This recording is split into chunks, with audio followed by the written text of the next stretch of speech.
imagine trying to cure a disease, right? One that kills over 1 million people a year. Yeah. But then realizing your baseline tools, the very models you're using in the laboratory, might actually be completely deceiving you. It is a genuinely terrifying thought for any researcher. Welcome to another deep dive.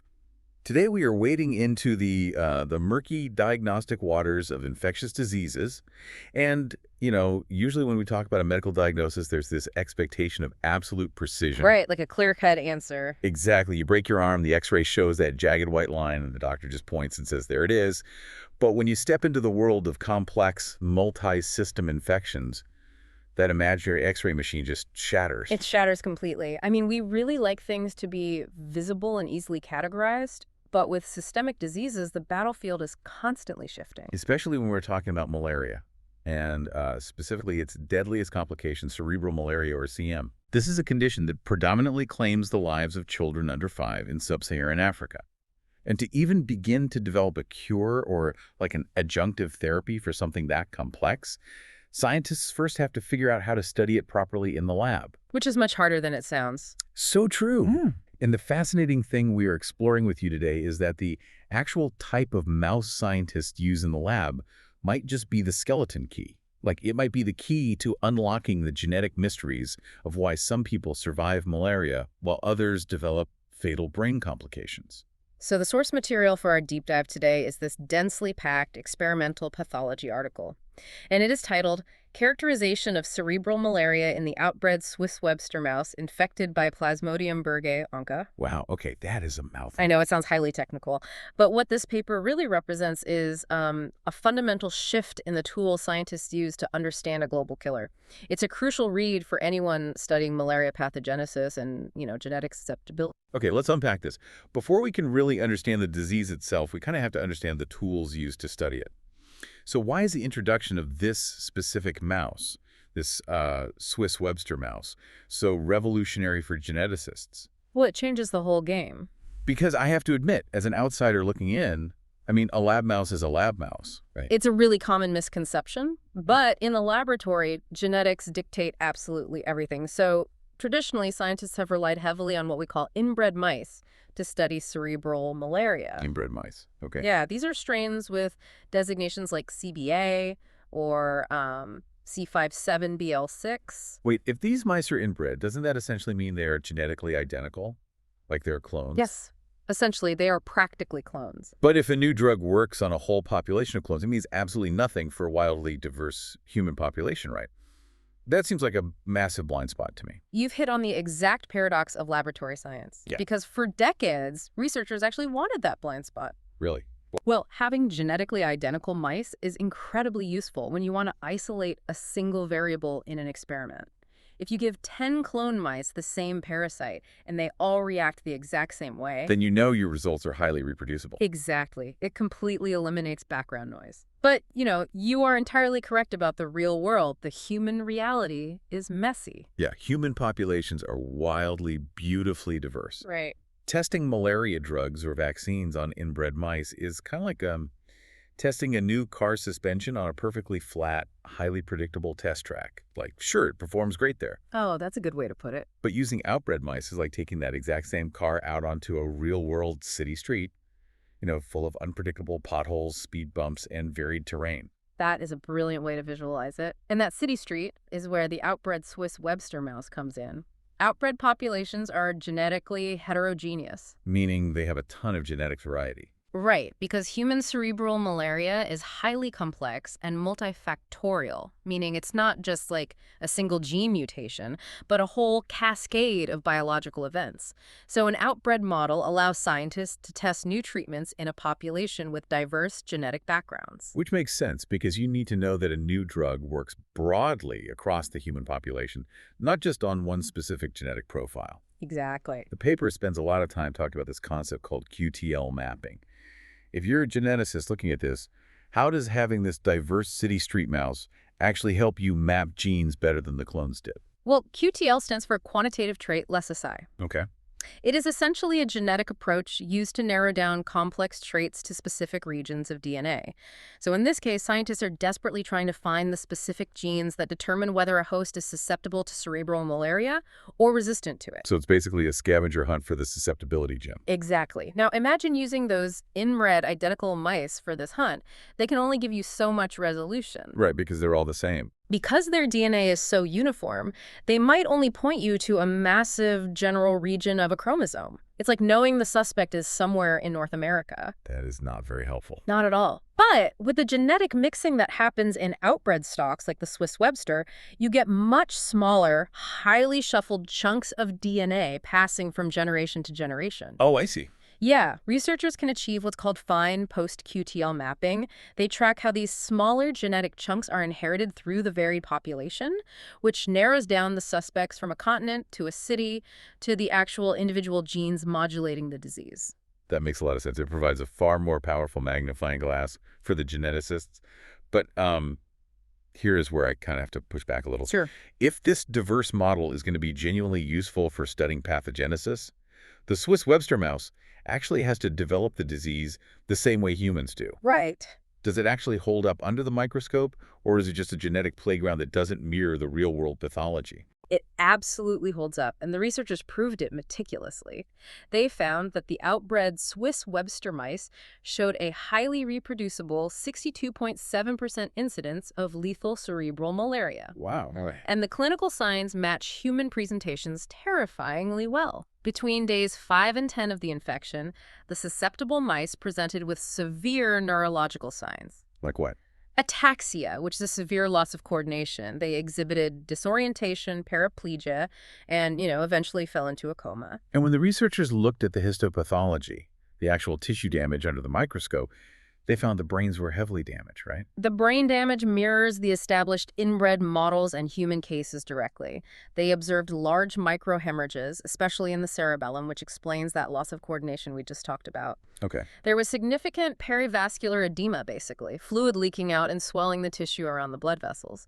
But most crucially, the blood vessels in the brain were physically obstructed by activated immune cells stuffed full of malarial pigment. So the brain is quite literally starving for oxygen.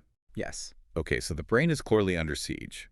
But reading through the rest of this paper, I have to ask, is the name cerebral malaria almost a misnomer? How so? Because they detail massive damage to the lungs, the liver, the spleen, the thymus. I mean, it sounds less like an isolated brain injury and more like the entire body is just collapsing at once. Is the brain just the final, most visible domino to fall in a massive systemic inflammatory response? If we connect this to the bigger picture, yes, that is the fundamental reality of this disease. Really? Yeah. The name cerebral malaria highlights the ultimate cause of death, which is the neurological failure. But the pathogenesis is driven by an extraordinary whole-body systemic inflammatory cascade. You really can't just look at the brain in a vacuum. Walk us through what is happening outside the brain then. Because instead of just listing the organs, I want to understand how they are connected in this collapse. Like, if the brain's blood vessels are plugged, what is happening in the lungs? Well, it's all connected via the bloodstream. In the lungs, the researchers found that the walls of the alveoli become severely thickened and infiltrated by inflammatory cells. And the alveoli are the microscopic air sacs where oxygen enters your blood, right? Exactly. And in some of the mice, these sacs were almost completely closed off. Which perfectly explains the severe breathing difficulty seen in human patients. They are physically suffocating at a cellular level. It's brutal. So if the lungs are failing to oxygenate the blood, that deoxygenated parasite-filled blood is then pumped to the liver, which is already the body's primary filtration plant. And the liver simply cannot handle the stress. The researchers observed something called vacuolization of the hepatocytes, the main liver cells. Vacuolization, meaning they turn into vacuoles. Yeah, and this isn't just a cosmetic change. The cellular machinery inside the liver is actively breaking down and degrading into empty bubbles. That is horrifying. It is. Furthermore, the specialized immune cells of the liver, the Kupffer cells, become grossly enlarged because they are desperately gorging on toxic malarial pigment trying to clear the blood. The liver is essentially choking on the waste of the infection. Wow. And I imagine the immune system's primary organs are just exhausting themselves trying to fight this multi-front war. They are completely devastated. The spleen, which acts as a massive filter for your blood and a staging ground for immune cells, becomes grossly enlarged. Right. The internal architecture breaks down entirely. The germinal centers, which are basically the training camps where your immune system learns to fight specific threats, they become completely disorganized. You know, the part of the paper discussing the thymus was really striking to me. They described a starry sky pattern of cell death. Oh, yeah. That is a hauntingly poetic term for a very brutal mechanism. What exactly is happening there? Well, the thymus is where your T cells, the heavy hitters of your immune system, develop. The starry sky pattern happens when developing immune cells undergo massive apoptosis or programmed cell death all at once. And what are the stars in that scenario? The stars are the large macrophages coming in to literally eat the millions of dead and dying T cells. The cell death gets so intense that it leads to corticomedullary inversion. Yeah, I read that. Basically, the inner and outer layers of the organ physically flip inside out due to the sheer volume of dying tissue. Exactly. The structural integrity just evaporates. It is a total systemic collapse. And the outbred Swiss Webster mouse accurately replicates this horrific multi-organ pathology perfectly, which is what makes it an incredibly robust tool for scientists studying the whole body impact of the parasite. Okay, let's circle back to a statistic you mentioned earlier. You said 62.7% of these outbred mice developed this fatal cerebral complication. Right. That means over 37% of them survived that critical window, even though every single mouse was infected with the exact same parasite. Yes, which is a huge detail. In a genetically diverse population, what exactly pushes a specific susceptible host over the edge into multi-organ failure, while the mouse sitting right next to it survives? That's one of the most critical questions in malaria pathogenesis research. And the paper reveals a vital statistical link that answers part of that question. Okay. They discovered that the risk of developing cerebral malaria isn't just a binary switch of being infected or not infected. It is heavily tied to the level and the timing of parasitemia. Parasitemia being the actual percentage of red blood cells circulating in the body that are infected with the malaria parasites. Correct. So the researchers tracked this parasite burden daily. What they found was a highly specific window of vulnerability. On days 6, 7, and 8 of the infection, the mice that ultimately developed cerebral malaria had significantly higher parasitemia levels than the mice that survived without the neurological syndrome. Here's where it gets really interesting. They ran a statistical analysis called a univariate Cox proportional hazard regression. Right. I know that sounds like a massive mouthful, but it's essentially a tool used to measure risk over time. And their analysis showed that on day 6, an increase of the parasitemia value by just 1 unit raised the risk of developing cerebral malaria by 10.4%. I mean, that is a staggering jump in risk based on a very small marginal increase in parasite burden on one very specific day. Right. To help you visualize this, think of the immune system like a city's flood wall. The total amount of rain that falls over an entire month doesn't actually matter as much as whether the water level breaches the top of the flood wall on one specific critical day. Exactly. If the water hits that absolute threshold on Tuesday, the city floods. If it stays just a few inches below the rim, the city survives the storm, even if it keeps raining for another week. That analogy captures the biological reality perfectly, but we have to look at why day 6 is so important. It's not just a random day. No, this isn't just an arbitrary calendar date. It has to do with the life cycle of the parasite itself. Plasmodium burkei multiplies inside the red blood cells.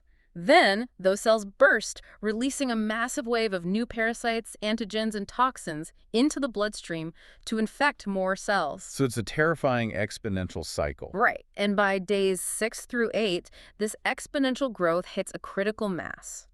The researchers theorized that reaching a specific threshold of parasite burden during this exact window results in a synchronized, massive burst of toxins. And if it hits at that exact moment, If that specific volume of toxins hits the system at that specific time, it trips the wire. It triggers the fatal runaway inflammatory response we just discussed, leading to the brain swelling and the organ failure. and the paper noted something that totally blows my mind.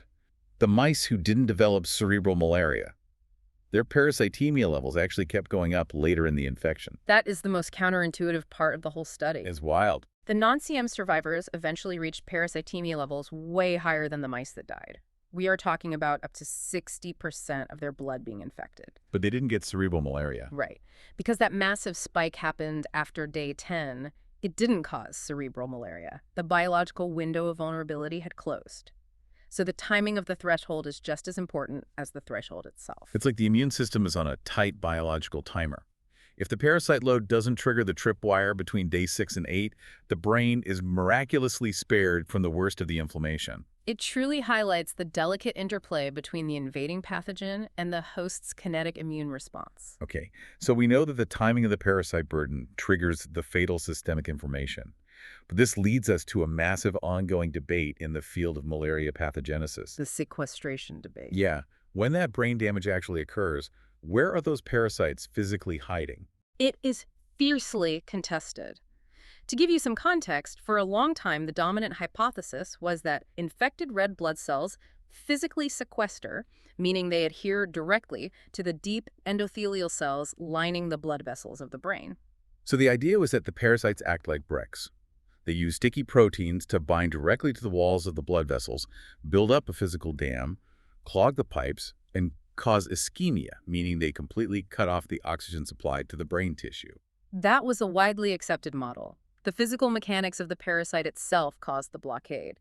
But this paper provides a crucial histological observation in these outbred mice that completely upends that simple picture. Because when the researchers looked incredibly closely at the brains of these mice, they did not see direct parasite sequestration to the brain endothelium. They did not. The infected red blood cells were not acting like bricks stuck to the vessel walls. Exactly. Through detailed electron and light microscopy, they found a completely different physical arrangement. So what does this all mean? If the parasites aren't sticking to the walls and building the dam themselves, how are the vessels getting plugged?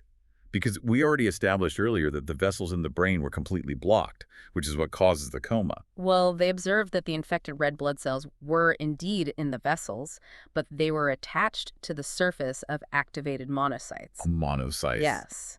Monocytes are a type of large white blood cell, a macrophage, which belongs to the host's own immune system. And the monocytes were the ones firmly stuck to the vessel walls. Wait, so the parasites aren't breaking into the castle walls themselves. They are essentially hitching a ride on the immune cells that are supposed to be guarding the gates. Yes. How does that shift our understanding of why the brain fails? What's fascinating here is that it profoundly nuances the entire sequestration debate. It suggests that the massive blockage and the subsequent oxygen starvation in the brain might be driven primarily by the host's own trapped, hyperactivated immune cells. That's crazy. Right. Yes, the parasites are present in the blockage, but they are localized there because the immune cells have grabbed them. Those swollen, pigment-filled macrophages, the host's own cells, are what is actually acting as the bricks clogging the microvasculature. That is a subtle distinction. But biologically, the implications are massive. It means the pathology is driven more by the host's overzealous, uncontrolled immune response than by the sheer physical architecture of the parasite itself. It's basically friendly fire on a catastrophic scale. It really is. It confirms that cerebral malaria is, fundamentally, an immunopathological disease. The immune system's desperate attempt to clear the infection within the tight confines of the brain's blood vessels is what ultimately leads to the fatal obstruction. Okay, let's bring this all together, because the sheer volume of insight this paper provides to the scientific community is incredible. It really is a landmark study. What we have here is proof that the Swiss Webster outbred mouse is a highly capable, robust model that mirrors the messy genetic diversity of humans far better than cloned inbred strains. Absolutely. We've seen how it accurately replicates the horrific multi-organ pathology of cerebral malaria, mapping the cascade from oxygen starvation in the lungs to the collapse of the liver and thymus. It mathematically proves that there is a critical, timed tipping point of parasitemia that must happen exactly on days 6 through 8. Right. And finally, it provides fresh, vital clues in the sequestration debate, showing that it's the host's own immune cells plugging the blood vessels, not just the parasites themselves. And we really need to reiterate why you, the listener, should care about what seems like a niche methodological breakthrough. Why does this matter outside the lab? Currently, up to 20% of cerebral malaria patients die, even when they are hospitalized and receiving proper modern anti-malarial drugs. 20%, that's a huge number. It is. The anti-parasite drugs alone simply aren't enough because, as we've just discussed with the sequestration debate, The host's inflammatory response has already spiraled out of control and clogged the brain's vessels. Right. So scientists desperately need accurate models to develop new adjunctive therapies. These are treatments designed specifically to calm that fatal immune response and clear the vessels while the anti-malarials go to work killing the parasite. And as we established at the beginning, you can't test a nuanced immune-calming drug on a genetically identical population of clones and just assume it will be safe and effective for everyone in the real world. Precisely. This outbred mouse model provides a superior, genetically diverse testing ground. It ensures that future adjunctive therapies will be effective across the wide, unpredictable spectrum of human genetic susceptibility.